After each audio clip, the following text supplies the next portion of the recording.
오늘 하나님께서 우리에게 주신 말씀은 누가복음 18장 31절에서 43절입니다. 하나님의 말씀을 봉독합니다. 예수께서 12제자를 데리시고 이르시되 보라, 우리가 예루살렘으로 올라가노니 선지자들을 통하여 기록된 모든 것이 인자에게 응하리라. 인자가 이방인들에게 넘겨져 희롱을 당하고 능욕을 당하고 침뱉음을 당하겠으며 그들은 채찍질하고 그를 죽일 것이나 그는 3일 만에 살아나리라 하시되, 제자들이 이것을 하나도 깨닫지 못하였으니 그 말씀이 감추었으므로 그들이 그 이르신 바를 알지 못하였더라. 여리고에 가까이 가셨을 때에 한 맹인이 길가에 앉아 구걸하다가 무리가 지나감을 듣고 이 무슨 일이냐고 물은데, 그들이 나사렛 예수께서 지나가신다 하니 맹인이 외쳐 이르되 다윗의 자손 예수여, 나를 불쌍히 여기소서 하거늘 앞서가는 자들이 그를 꾸짖어 잠잠하라 하되 그가 더욱 크게 소리질러 다윗의 자손이여, 나를 불쌍히 여기소서 하는지라. 예수께서 머물러 서서 명하여 데려오라 하셨더니 그가 가까이 오매 물어 이르시되 내게 무엇을 하여 주기를 원하느냐? 이르되 주여, 보기를 원하나이다. 예수께서 그에게 이르시되 보라, 내 믿음이 너를 구원하였느니라 하시매 곧 보게 되어 하나님께 영광을 돌리며 예수를 따르니 백성이 다 이를 보고 하나님을 찬양하니라. 아멘. 오늘 말씀의 제목은 영적 맹인, 육적 맹인입니다. 예수님은 12제자를 데리고 예루살렘을 향해 올라가십니다. 예루살렘에 가까이 이르자 예수님은 하나님이 선지자들을 통해 예고하신 모든 것이 인자를 통해 성취될 것임을 더 구체적으로 알려주십니다. 31절 말씀을 봅니다. 예수께서 12제자를 데리시고 이르시되 보라, 우리가 예루살렘으로 올라가노니 선지자들을 통하여 기록된 모든 것이 인자에게 응하리라. 예수님은 여기에서 응하리라는 단어를 사용하여 말씀하십니다. 이 말은 신약 성경에서 주로 성경의 성취를 나타낼 때 사용합니다. 즉, 예수님의 생애를 통해 나타날 하나님의 목적과 관련된 모든 것이 성취됨을 나타내고 있습니다. 예수님은 순환과 십자가를 통해 하나님의 목적이 성취되는 것을 구약 전체의 초점으로 이해하고 계십니다. 예수님은 이어지는 말씀에서 인자의 순환과 죽음과 부활을 통해 하나님의 목적이 성취될 것을 구체적으로 밝히고 있습니다. 예수님은 당신이 곧 고난과 능욕을 당하고 죽임 당할 것이라고 알려주셨습니다. 나아가 3일 만에 부활하실 것도 밝히셨습니다. 그런데 이 이야기를 들은 제자들의 반응은 어떻습니까? 34절 말씀을 봅니다. 제자들이 이것을 하나도 깨닫지 못하였으니 그 말씀이 감추었으므로 그들이 그 이르신 바를 알지 못하였더라. 제자들은 예수님의 예고를 전혀 깨닫지 못합니다. 다시 말해서 그들은 예수님이 이루실 하나님의 목적이 무엇인지, 어떻게 목적을 성취할 것인지 아무것도 이해하지 못했다는 것입니다. 함께 예루살렘으로 향하고는 있지만 예수님과 제자들의 목표가 서로 달랐던 것이었습니다. 누가 기자는 제자들이 깨닫지 못하는 이유를 그 말씀이 감추어졌기 때문이라고 기록합니다. 메시아가 순환과 죽음을 통해 하나님 나라를 성취한다는 관점은 당시 유대인들에게는 없었습니다. 그런 세계관 속에서 살았던 제자들 역시 예수님을 메시아로 고백하긴 했지만 그의 죽음과 부활을 받아들이지는 못했던 것입니다. 뿐만 아니라 예루살렘에서 세워질 영광의 나라를 고대한 제자들에게는 예수님의 순환 예고를 이해하려는 의지도 없었던 것입니다. 메시아가 이스라엘을 로마 제국으로부터 독립시켜서 구약의 이스라엘과 같은 하나님의 나라를 회복시킬 것이라는 착각이 앞섰던 것입니다. 그래서 예수님이 하시는 말씀을 막연하게 상징적 의미로만 받아들였을 뿐이었습니다. 제자들에게 자기 십자가를 지고 따르라고 하셨던 예수님께서 손수 십자가의 길을 앞장서서 가십니다. 하지만 이를 따르고 있는 제자들은 예수님의 십자가와 부활 예고에 대해서 매우 당황합니다. 십자가의 길에 대한 의미를 깨닫지도 못했기 때문입니다. 왜 십자가가 승리의 길이고 왜 십자가가 생명의 길인지를 모르기 때문이었습니다. 그들은 육적인 눈이 있었지만 보지 못하는 영적 맹인이었습니다. 예수님이 여리고에 가까이 가셨을 때에 한 맹인의 외침을 들으십니다. 여리고는 예루살렘으로 올라가는 사람들이 잠시 머물러 쉬는 곳이었습니다. 한 맹인이 여리고 성에서 순례자들에게 구걸하고 있었습니다. 그때 여러 사람이 예수님을 따라 그의 앞을 지나가는 상황이 벌어졌습니다.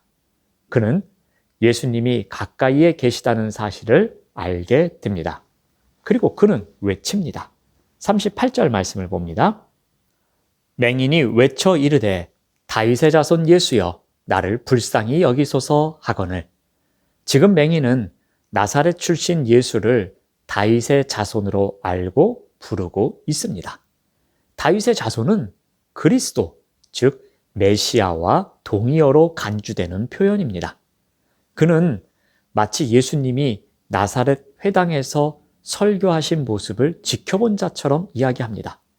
예수님의 정체와 사명을 선언하실 때에 현장에 있었던 사람과 같습니다.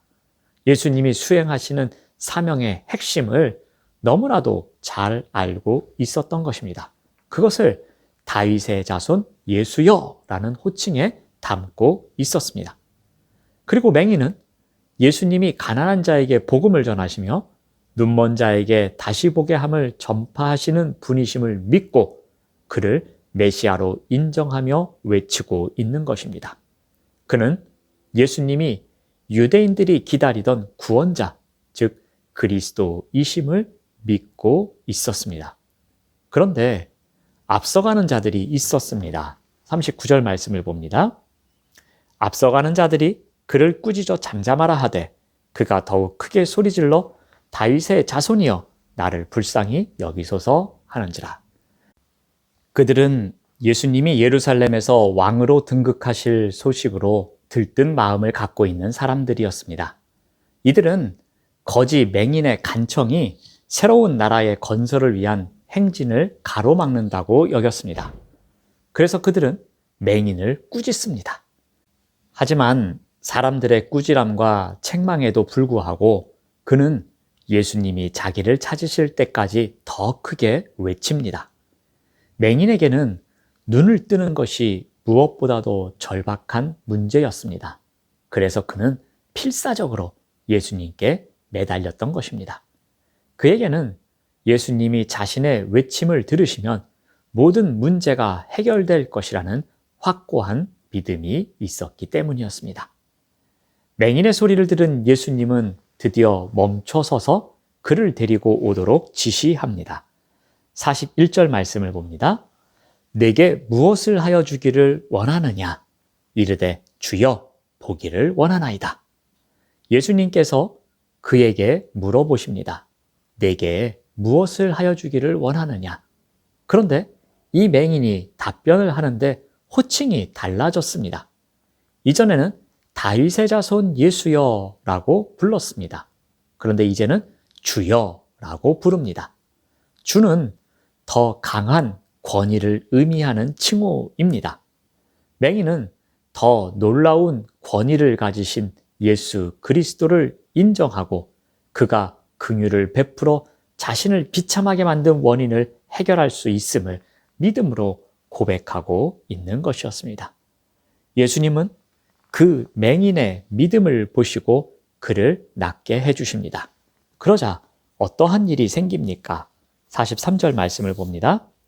곧 보게 되어 하나님께 영광을 돌리며 예수를 따르니 백성이 다 이를 보고 하나님을 찬양하니라. 맹인은 하나님의 영광과 전혀 상관이 없던 인물이었습니다. 그러나 예수님의 긍휼을 얻어 하나님께 영광을 돌리는 인생으로 변했습니다. 그리고 예수님을 따라갔습니다. 이 길은 십자가의 길이었습니다. 이 길은 고난의 길이었습니다. 그런데 그 길을 따라갑니다. 백성들이 이 모습을 보고 하나님을 찬양합니다. 육적 맹인이었던 한 사람의 모습을 통해 오히려 많은 사람들이 하나님을 찬양하는 일이 생긴 것입니다. 여리고의 한 맹인은 육의 눈이 어두웠습니다. 그러나 그는 영의 눈이 어두운 제자들보다 당대의 종교 지도자들보다 밝았습니다. 그는 물질적으로는 가난했지만 예수님이 아니면 소망이 없다는 간절함이 있었습니다. 이 간절함이 담긴 믿음이 하나님께 영광을 돌리게 했습니다. 그리고 예수께서 걸어가시는 그 길을 따라가게 합니다. 오늘 본문에 나오는 두 부류의 가장 큰 차이점이 무엇입니까? 영적 맹인이었던 제자들은 모든 것을 버렸다고 하면서도 사실 가장 중요한 자신을 버리지 않고 예수님을 따르고 있었습니다. 하지만 육적 맹인은 자신의 모든 것을 예수님께 맡기고 예수님을 따르는 삶을 살았던 것입니다. 바로 이것이 가장 큰 차이점입니다. 영적 맹인이었던 제자들, 육적 맹인이었던 여리고의 어느 한 사람, 우리의 모습은 과연 어디에 더 가까울까요? 혹시 우리의 모습이 예루살렘으로 향하는 제자들과 같이 영적 맹인의 모습을 갖고 있지 않나 돌아봅니다. 예수님을 잘 안다고 생각합니다. 그래서 예수님을 따르는 그리스도인으로 오늘도 잘 살고 있다고 주장합니다. 하지만 제자들처럼 그 길을 가는 목적이 전혀 무엇인지 모른 채 영적 맹인으로 온전히 나의 영광만을 위해서 따르고 있지 않나 돌아보시길 바랍니다. 모든 것을 버렸다고 하면서도 사실 가장 중요한 자신을 버리지 않고 따르고 있었던 제자들의 모습이 우리의 모습이 아닌가 돌아봅니다. 기도하겠습니다. 하나님 감사합니다. 오늘 말씀을 통해 우리가 혹 영적 맹인이 아닌지 돌아봅니다. 예수님을 잘 안다고 생각합니다. 예수님을 잘 따르고 있는 그리스도인이라고 주장하기도 합니다. 그렇지만 정작 나를 버리지 못하고 따라가고 있었던, 그래서 나의 영광만을 바라보았던 제자들의 모습이 우리의 모습이 아닌지 돌아봅니다. 하나님, 오늘 하루도 신실한 믿음의 삶을 살아가는 가운데 영적 맹인이 아닌 삶을 살아가도록 인도하여 주시옵소서. 예수님의 이름으로 기도드립니다. 아멘. 생명의 말씀으로 나를 채우사 주의 길에